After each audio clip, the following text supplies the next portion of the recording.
Hello viewers, అందరికీ నమస్కారము. కళలకు ఆదరణ, కళాకారులకు ప్రేరణలో భాగంగా డిసెంబర్ 28 28వ తారీఖున ప్రపంచ మిమిక్రీ దినోత్సవం సందర్భంగా మనము ఇక్కడ నెమ్మికంటి పూర్ణచంద్రరావు గారు ప్రముఖ మిమిక్రీ ఆర్టిస్ట్, ఎన్నో అవార్డులను అందుకున్నటువంటి మన నెమ్మికంటి పూర్ణచంద్రరావు గారిని కలుసుకొని వారి కళలకు సంబంధించిన అనుభవాలను మనతో పంచుకోవడానికి ఇప్పుడు మనతో ఉన్నారు. Welcome sir. నమస్కారం సార్. నమస్కారం సార్, మిమిక్రీ అనగానే ప్రేక్షకుల మొహాలలో ఒక చిరునవ్వు, ఒక ఆనందము, ఇంతమందిని నవ్విస్తున్నారు మీరు ఈ మిమిక్రీ అనే కళతోటి. అసలు ఈ మిమిక్రీ అనే కళ, మీ ప్రయాణం అనేది ఎలా స్టార్ట్ చేశారు? అసలు మిమిక్రీ అంటే అనుకరించి నవ్వించడం. అవును, ఎంతో మంది ప్రేక్షకులను వాళ్ళ హృదయాలను దోచుకునేదే మిమిక్రీ, హాస్యం వలది. అవును. సో అది ఎలా వస్తుందని అంటే, యాక్చువల్గా నేను మిమిక్రీ ఆర్టిస్ట్ అవుతాను అనుకోలేదండి. నా చిన్నప్పటి నుంచి నేను 7th క్లాస్ చదివేటప్పుడు మిమిక్రీ ఇలా ఉంటుందని నాకు తెలియదు వాస్తవానికి. అక్కడ నుంచి గొంతులు మారిస్తే ఎలా ఉంటుంది, నా వాయిస్ని ఇలా మాట్లాడటం కంటే కొంచెం డిఫరెంట్గా మాట్లాడితే ఎలా ఉంటుంది అనే అంశాన్ని నేను చర్చించుకొని డిస్కషన్ చేసుకొని ఒక యానిమల్ తీసుకున్నాను. మామూలుగా ఒక కుక్క ఉంటుంది, లైట్ డాగ్ ఉంటుంది, డాగ్ నేను పెంచుకున్నాను. అది అరుస్తున్నప్పుడు నాకు కూడా అరవాలనిపించింది, దాన్ని ఫేస్ టు ఫేస్ అరవాలనిపించింది. అరుస్తున్నప్పుడు అది అరుస్తుంది అన్నప్పుడు నేను కూడా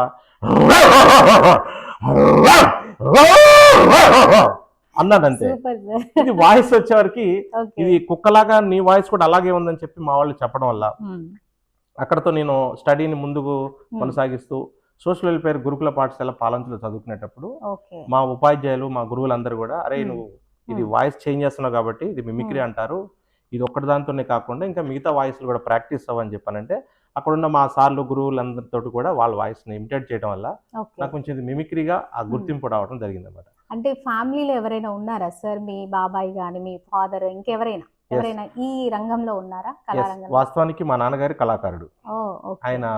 ఆయన ఒక ఆర్టిస్ట్గా అంటే ఒక పద్యాలు పాడటం, పౌరాణిక పద్యాలు, జానపద గేయాలు, అద్భుతమైనటువంటి కథలకు సంబంధించినటువంటి పురాణాలను పద్య రూపంలో పాడి ఆ వాయిస్ ని ఆయన బాగా అవలీలుగా ఒక 10 మందిని మెచ్చుకునేటువంటి విధంగా పాడేవాళ్ళు అనమాట. సో మేబీ మా నాన్నగారి జీన్స్ నాకు వచ్చి ఉంటాయి అనుకుంటున్నాను. ఆయన ఆ రంగంలో ఉంటే నేను ఈ రంగంలో ప్రేక్షకులు నవ్వించడమే మా వృత్తిగా చేసుకోవడం జరిగింది. సో నెక్స్ట్ ఏంటంటే ఆ తర్వాత సినీ వాయిస్లు కూడా చేయడం జరుగుతుంది అనమాట. అంటే మా వ్యూవర్స్ కోసము ఒక డైలాగ్ గానీ, ఒక జోక్ కానీ ఏమన్నా? తప్పకుండా. సో మనకి సినిమాలో చూస్తుంటాం, హాస్యనటుడు, ప్రముఖ హాస్యనటుడు బాబుమోహన్ గారు వాయిస్ తీసుకున్నట్లయితే ఆయన గారు ఇక్కడికి వచ్చి మాట్లాడితే ఎలా ఉంటుందో చూద్దాం. ఆయన కార్లో వచ్చి మాట్లాడుతున్నారు.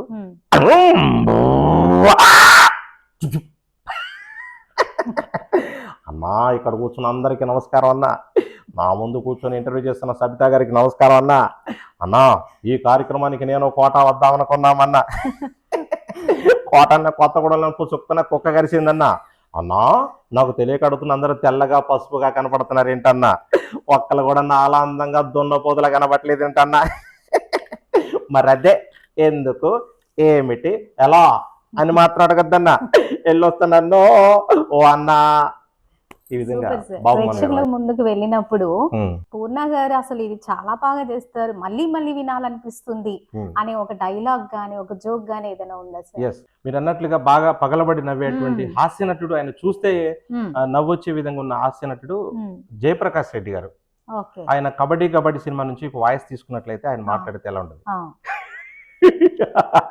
ఏమిరా పట్ట పగలు మిట్ట మధ్యాహ్నం దున్నపోతు పాలు తీస్తావా దున్నపోతా, ఇక్కడే వస్తేరా పాలు, నిన్ను కానీ స్టేషన్లో కొడుతుంటే వస్తాయి పాలే పాలు, పాలే పాలు, దా దా.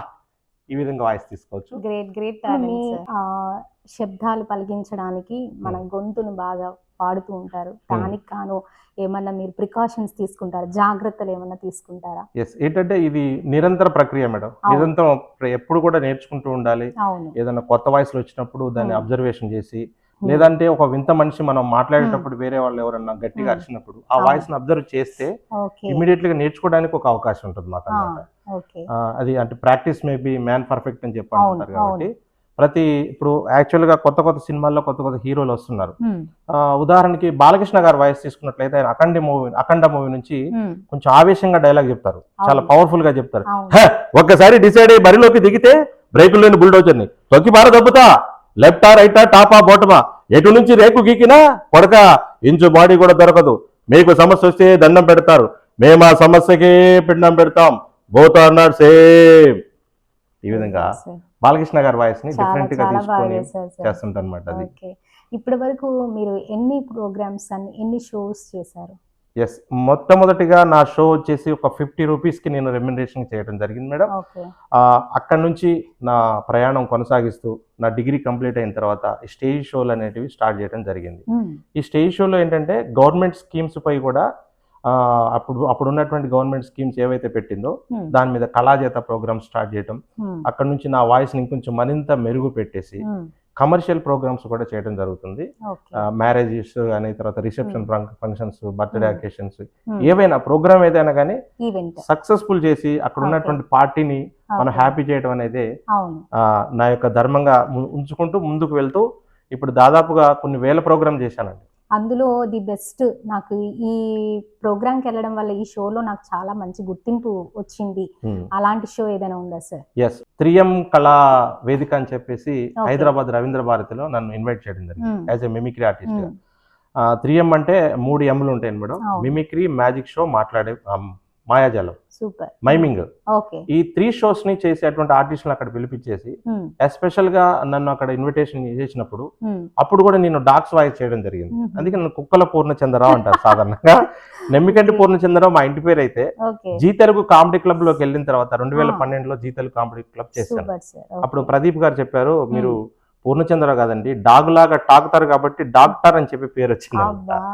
సో అప్పుడు ఈ వాయిస్ చేయడం వల్ల రవీంద్ర భారతిలో క్లాప్స్ వర్షం కురిసింది, చాలా అద్భుతమైనటువంటి ఆదరణ వచ్చింది. దాంతో నాకు కొన్ని ప్రోగ్రామ్స్ కూడా చాలా రావడం జరిగింది. ఓకే, చాలా సంతోషం sir, very happy to meet you sir. ఇప్పుడు మీ మిమిక్రీ కళ కాకుండా ఇంకా మీరు సింగింగ్ అండ్ యాంకరింగ్ కూడా చేస్తున్నారు అని విన్నాము. అంటే అది ఇంట్రెస్ట్ తో చేస్తున్నారా సార్? అది కూడా మీకు అంటే ఇష్టంగా చేస్తున్నారా బాగా? ఎస్, అసలు అంటే ఓన్లీ మిమిక్రీతో కాకుండా సంగీతంతో కూడా ప్రేక్షకుల్ని రంజింపజేసేటువంటి ఆలోచన నాకు రావడం వల్ల ట్రాక్ మ్యూజికల్ సాంగ్స్ అని నేర్చుకోవడం జరిగింది. అంటే మనకి యూట్యూబ్ లో కూడా దొరుకుతాయి. ఈ ట్రాక్ లో అంటే ఓన్లీ మ్యూజిక్ వస్తూ ఉంటది, మనం సాంగ్స్ పాడుతూ ఉంటాం. నాకు బాగా నచ్చినటువంటి పాట ఒకటి ఘంటసాల పాటలు అంటే బాగా ఇష్టం అండి నాకు. ఈ ఘంటసాల పాటలో భలే మంచి రోజు పసందైన రోజు వసంతాలు పూచే నేటి రోజు, వసంతాలు పూచే నేటి రోజు, గుండెలోని కోరికలన్నీ గువ్వలుగా ఎగిసిన రోజు, గువ్వలైన కోరికలే గూటిలోన చేరిన రోజు. ఇలా ఘంటసాల పాటలు పాడటం అంటే చాలా ఇష్టం. అలా పాడుతూ చాలా కొన్ని ట్రాక్లు నేర్చుకుని దాదాపు 100-150 పాటలు పాడి ప్రోగ్రామ్స్ కూడా చేస్తున్నాను. తర్వాత యాంకరింగ్ అని అంటే మీకు అంటే మీ ముందు నేను మాట్లాడే అంత ఇది కాకపోయినా కూడా ప్రొఫెషనల్ గా ఫిమేల్ లో మీరు మాట్లాడచ్చు, వ్యాఖ్యానం చేయొచ్చు. మేల్ లో వచ్చేసి మనకి ఆలయ ప్రతిష్ట కార్యక్రమాలు కావచ్చు, దైవాత్మికటువంటి కార్యక్రమాల్లో భక్తులను రంజింపజేసేటువంటి భక్తి పాటలతో పాటు యాంకరింగ్ చేసేటువంటి అవకాశాలు కూడా నాకు ఉన్నాయి. తప్పకుండా యాంకరింగ్ కూడా చేస్తాను నేను. వాయిస్ బాగుంటది, అది అక్కడ మైక్ సిస్టమ్ బట్టి కూడా మనం వాయిస్ చేసుకుంటూ అక్కడ ప్రేక్షకుల్ని భక్తుల్ని రంజింపజేయడం అనేది యాంకరింగ్ కి నాకు వచ్చే అవకాశం. దీన్ని ఒక ప్రొఫెషన్ గా చేస్తున్నారు, దీంతో పాటు ఇంకేదైనా ప్రొఫెషన్ చేస్తున్నారా? ఎస్, ప్రజెంట్ నేను శ్రీ వెంకట సాయి ట్రాక్టర్స్ దాంట్లో స్వరాజ్ ట్రాక్టర్ సేల్స్ మేనేజర్ గా పనిచేస్తూ, అంటే ట్రాక్టర్లు అమ్మడం, రైతులు వ్యవసాయకు సంబంధించినటువంటి పనిముట్లు కూడా అమ్మడం, ఫైనాన్షియల్ సెక్టర్ అవి చేస్తుంటాను మేడం. దాంట్లో కొంత శాలరీతో పాటు ఇవి ప్రోగ్రామ్స్ వచ్చినప్పుడు వెళ్తుంటాను. మ్యారేజ్ అకేషన్స్, రిసెప్షన్ ప్రోగ్రామ్స్ ఏమైనా ఉంటే ఖచ్చితంగా ప్రోగ్రామ్ చేస్తాను. అటువైపు ఇటు ప్రోగ్రామ్స్, ఇటువైపు నా వృత్తి కొనసాగించుకుంటూ వెళ్తున్నాను. ఇప్పుడు మన యువ కళాకారులు అనే వాళ్ళు ముందుకు వస్తున్నారు. ఒక సింగర్ కావచ్చు, ఒక మిమిక్రీ ఆర్టిస్ట్ కావచ్చు, లేకపోతే ఒక డ్రామా ఆర్టిస్ట్ కావచ్చు. వాళ్ళకి ఏదైనా మీరు మెసేజ్ ఇస్తారా? ఒక సందేశం లాగా వాళ్ళకు ఒక ఫ్యూచర్ లో అది బాగా ఉపయోగపడుతుంది, ఇది ఫాలో అవుతే ఇంకా, అంటే మీ అనుభవంలో మీ ఎక్స్పీరియన్స్ లో తెలిసిన మాట. వాస్తవానికి నేను 10th క్లాస్ చదివేటప్పుడు మీరు అన్న విషయాన్ని ఒక చిన్న శ్లోకం ద్వారా మీకు చెప్పడం జరుగుతుంది. నేను 10th క్లాస్ చదివేటప్పుడు సంస్కృతం అనే సబ్జెక్ట్ కూడా యాడ్ అయ్యి ఉండేది. ఆ సంస్కృతంలో ఒక చిన్న శ్లోకం నాకు ఇప్పటికే గుర్తుండేది. అపూర్వ కోపి కోశాయం విజితే తౌభారతి వెయితో వృద్ధి మాయాతి క్షయమాయాతి సంచయాతి. అంటే ఓ అపూర్వమైనటువంటి కళాకారుడా, ప్రతి వ్యక్తిలోనూ ఒక కళ దాగుని ఉంటుంది. అవును. ఆ కళని 10 మంది ముందు ఖర్చు పెట్టినప్పుడు ఉమ్, ఆ కళకు ఉన్నటువంటి విలువ పెరుగుతుంది. ఉమ్, అదే పొదుపు చేస్తే మాత్రం కళ అక్కడతో అంతరించిపోతుంది. ఉమ్. కాబట్టి ఈ సృష్టిలో ఉన్నటువంటి ప్రతి వ్యక్తి దగ్గర ఒక టాలెంట్ అనేది ఖచ్చితంగా ఉంటుంది. అవును సార్. ఆ టాలెంట్ ని ఎప్పుడు వెలుగు తీయాలంటే 10 మంది ముందు నీ టాలెంట్ ఒకసారి ఓపెన్ చేస్తే ఉమ్, నీ విలువేంటో, నీ టాలెంట్ ఉన్న నైపుణ్యం ఏంటో తెలుస్తుంది. తెలుస్తుంది. అది నేను ఆదర్శంగా తీసుకొని మా గురువు గారు మూర్తి సార్ అని ఆయన Hmm. సంస్కృతం మాస్టర్ గారు, ఓకే. ఆయన చెప్పినటువంటి దాన్ని నేను నేర్చుకొని శ్లోకాన్ని ఇప్పుడు కూడా నేను స్టేజ్ మీద చెప్తూ ఉంటాను. ఉమ్, ఓకే. అది థాంక్యూ ఒక సార్. ఆదర్శంగా తీసుకొని చేయడం జరిగింది. తప్పకుండా సార్, ఈ మిమిక్రీ ఆర్టిస్ట్గా, ఒక సింగర్, ఒక యాంకర్గా మీరు ఒక ప్రపంచ స్థాయిలో ఒక మంచి గుర్తింపు రావాలని మా ఎస్వి బజ్ బాక్స్ తరపున మీకు hearty congratulations and wish you good luck sir. Thank you so much for అబ్బో జుడ్డపోతులే పెట్టావు రాజా.